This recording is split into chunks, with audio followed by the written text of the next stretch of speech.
I grew up poor, wanting to be rich so I could buy my mom a house and a car. I had a single mom, 6 kids, worked 2 jobs. So my whole dream was to get my mom out of that situation, to buy her a house and a car. And by 24, when I graduated law school, I was a millionaire and I was able to do that.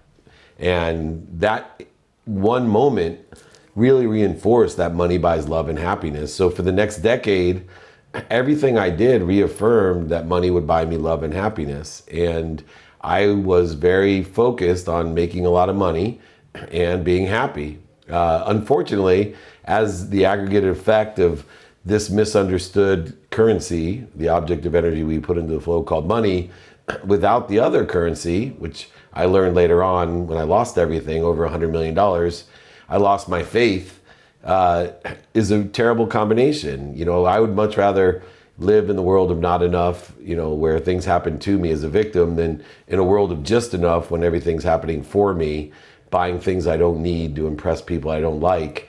And where I had to reconcile that as I lost everything is taking accountability, being forgiving, and being grateful for everything I had allowed me to transcend to a world of more than enough, a world of more than enough of everything for everyone, a world where everything comes through me with appreciation for everyone else. So nothing happens to me or for me anymore, it happens through me. And I learned those lessons that money does not buy love or happiness, but it does allow you to shop. And if you reconcile your shopping, the currency of money, with the currency of faith, and if you shop for the right things, you can be extremely happy. You can make a lot of money, help a lot of people, and have a lot of fun. And that's what I'm on a mission to do, is to teach people, whether it's with free training, private groups, one-on-one, consulting, all of the things I do, from my podcast to my TV shows to my books to the interviews, everything that I do is simply to teach people to make a lot of money, help a lot of people, and have a lot of fun. We have actually a lot in common that you probably don't know. I'm also an attorney. I also declared bankruptcy while I was in law school, actually. So that was kind of a tough decision to make. I actually wasn't really. I actually had to call the bar association because I wasn't sure if declaring bankruptcy would actually preclude me from being admitted. And so that moment again, where and I also grew up very poor as well. And we call that the gift of poverty. I think is actually it's a great thing when you don't have money, and then when you get it. But so when you're in that dark moment, and I think this is important too for people to understand, because happiness. I own a brand called Wicked Happy, and I talk a lot about happiness as well. Is when you're in that dark moment, though, David. When you look you. To do what you did up until that point, graduate law school, become a lawyer, all that stuff that everyone probably said was never going to happen, right? And then now you're a millionaire, and then you lose it all. If you could just talk a little bit about, like, as a human being, really what that felt like, and what was the moment where you kind of realized, like, okay, this is not where I want to be, and how do I get out of it? Because that I know what it's like to walk into a federal courthouse and to declare bankruptcy. And as a law student, right? And you are already a successful lawyer, so if you could talk a little bit about that, because it's painful, plain and simple. Yeah, I think it was worse than just even being a successful lawyer, right? I was a multimillionaire.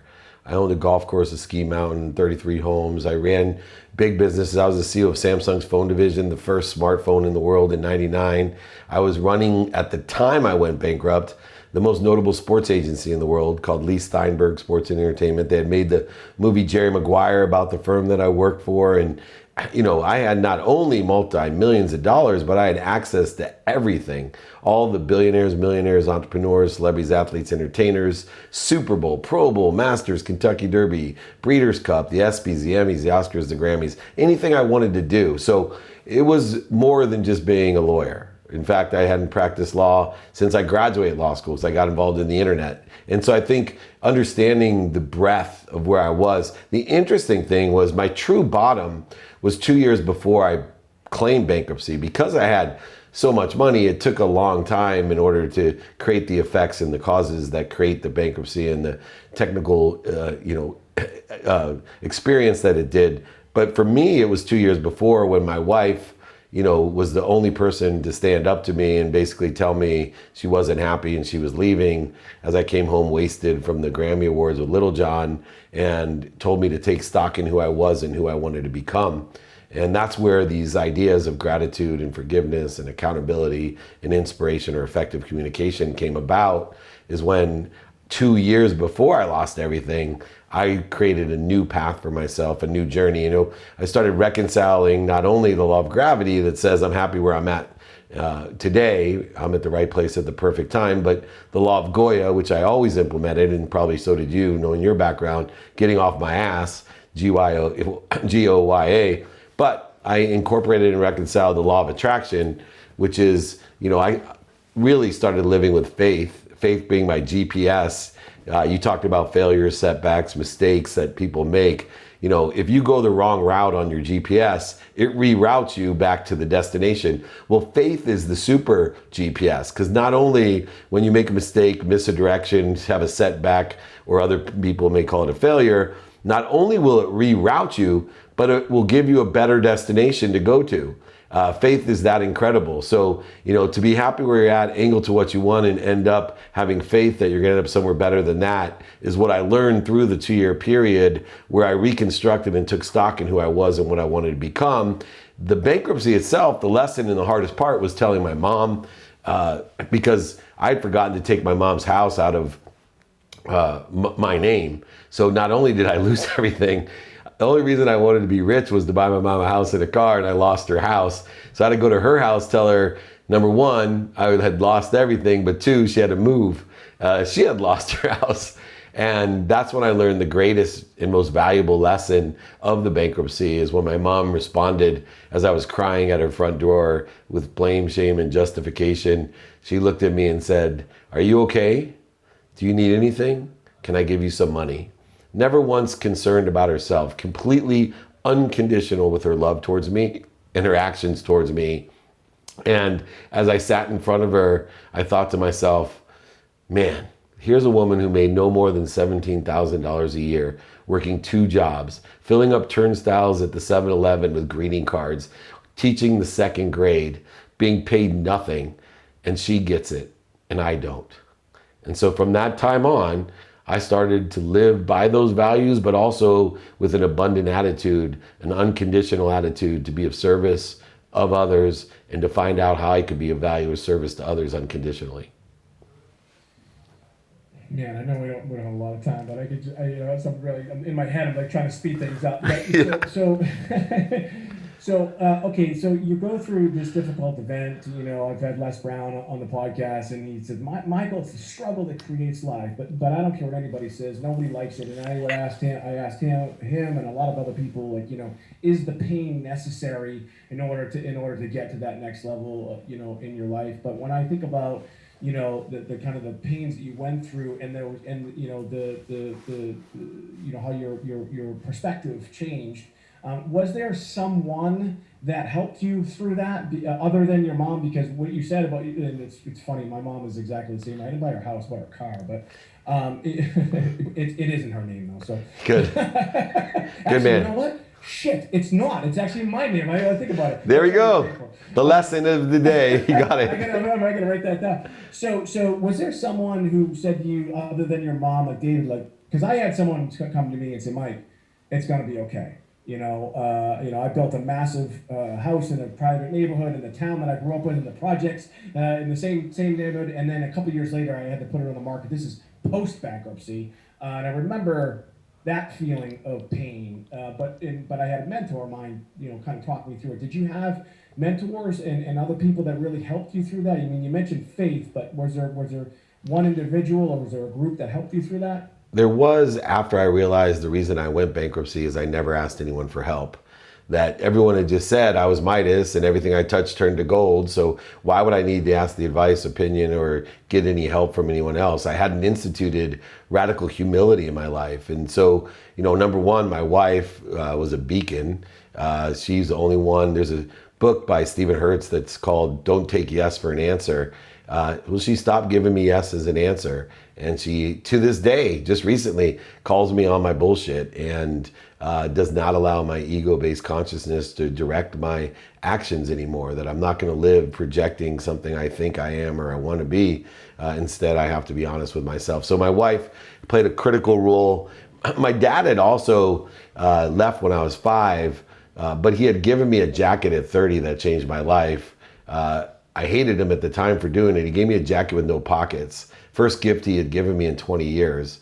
That jacket saved my life because as I was about to leave my wife and blame her for everything, and she wasn't grateful, and I looked over in my closet, as my dad had told me, I hung it in my closet begrudgingly because I hated him for it, because he told me that I thought money bought love and happiness. I was just like him. And I told him, man, I'm nothing like you. You're a liar, a cheater, a manipulator, overseller, back-end seller. I'm nothing like you. I hate you. And those words just, they resonate in my mind, because I looked at that jacket and it saved my life, because I realized I was the liar, the cheater, the manipulator, the overseller. I hated myself. I didn't hate my wife. I didn't hate my dad. I hated myself, and I needed to do something to change myself. And so I started to pick out mentors that sit in the situation that I want to be in. And I was blessed because of my job to have great people like Leigh Steinberg and Warren Moon and Steve Wynn, and just a litany of humongous people that I could go to and, tell, Steve Wynn, hey, I want to learn about your relationship to money, because I got a horrible relationship with money, which probably you did too, Mike. And it's partly that energy of not feeling worthy and not understanding how to receive and to be worthy of everything you receive. You're self-sabotaging and spiraling because of my relationship with money. I had great mentors in business, Lou Lombardi. So I still to this day aggregate my mentors. That's why I have such a huge mentoring program myself, is I want to be able to give what I've paid, meaning the dummy tax, to as many people as I can. I can't pay people state or federal taxes, but I can pay a higher tax, which is called the dummy tax. And I've paid a lot of that. So I try to share that dummy tax with as many people as I can. Man, I get it. I continue to pay it. I think sometimes too. It's interesting too what you said. When you have influential people and super successful people within your circle of influence, so to speak, and you'd mentioned earlier about you didn't ask. Talk a little bit about asking for help. I mean, my first book is titled "Ask More, Get More," and I think for me, it's always been. The title kind of speaks for itself, but I think a lot of people misinterpret what asking really means. It's not a selfish thing. It's not a greedy thing. If we don't ask, we don't get the answer. Talk a little bit about the humility in asking for help. Yeah, most people think they're not enough. And when we ask for help, they think you're affirming that you're not enough. But the truth is that you're more than enough when you ask for help, because you have the humility to allow all of that you receive to come through you for others with the greatest intention in the world, to be appreciative and forgiving and accountable for everything.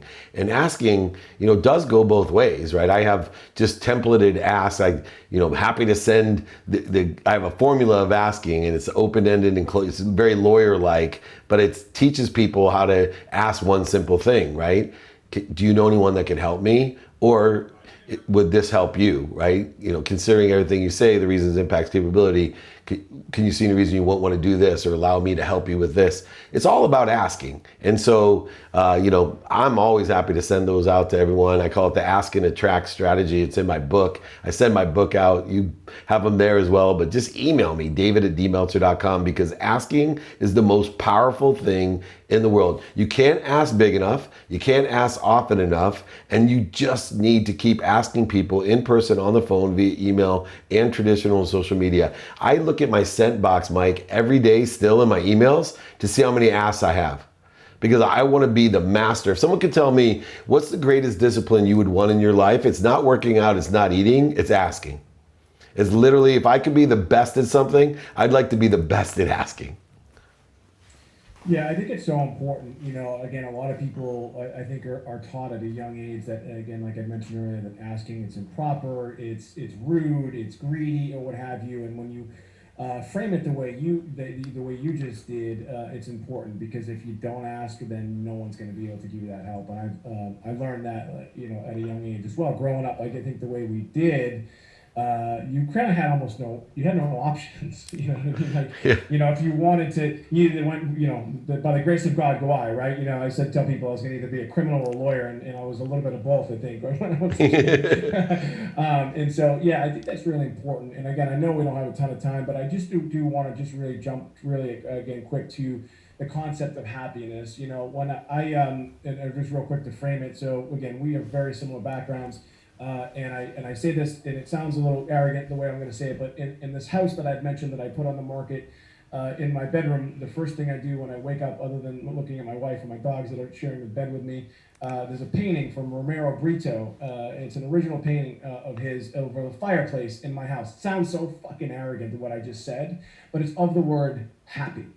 And I look at it every single morning, and to remind myself of how grateful I need to be. But like, talk real quick about happiness, and what I think what a lot of people don't understand is it's something that we need to work at. And if you could just touch upon the work that's involved in happiness, I'd really appreciate that. Yeah, so I have 5 daily practices. Once again, I'd be happy to send it people. Put in the notes my email, david@dmeltzer.com.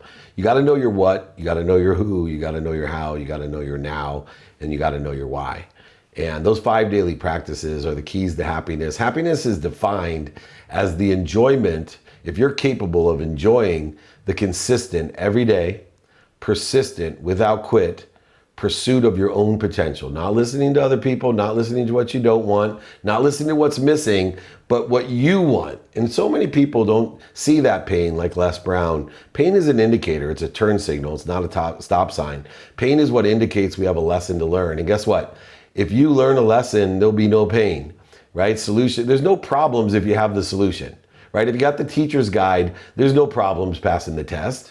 That's the same thing in life. You just got to figure out the teacher's guide. And pain is going to indicate to you that you have something to learn. And so when we have gratitude, which will allow you to find the light, the love, and the lessons and everything, I don't do anything I don't love to do. It's not that I naturally love everything in the same degree, but what I do is have faith that there's love in everything, there's light in everything, there's truth in everything. And before I do it, any activity, I'm going to learn to love it before I do it, or I'm going to delegate it or not do it if I can't. And then the forgiveness gives us peace, and the accountability gives us control by simply asking, what did I do to attract this in my life, and what am I supposed to learn from it? All 3 of these clear the interference between you and what you already are, because you are happy, you are healthy, you are wealthy, you are worthy. Figure out what you're doing to interfere with what you already are. Don't try to go get something that you already have.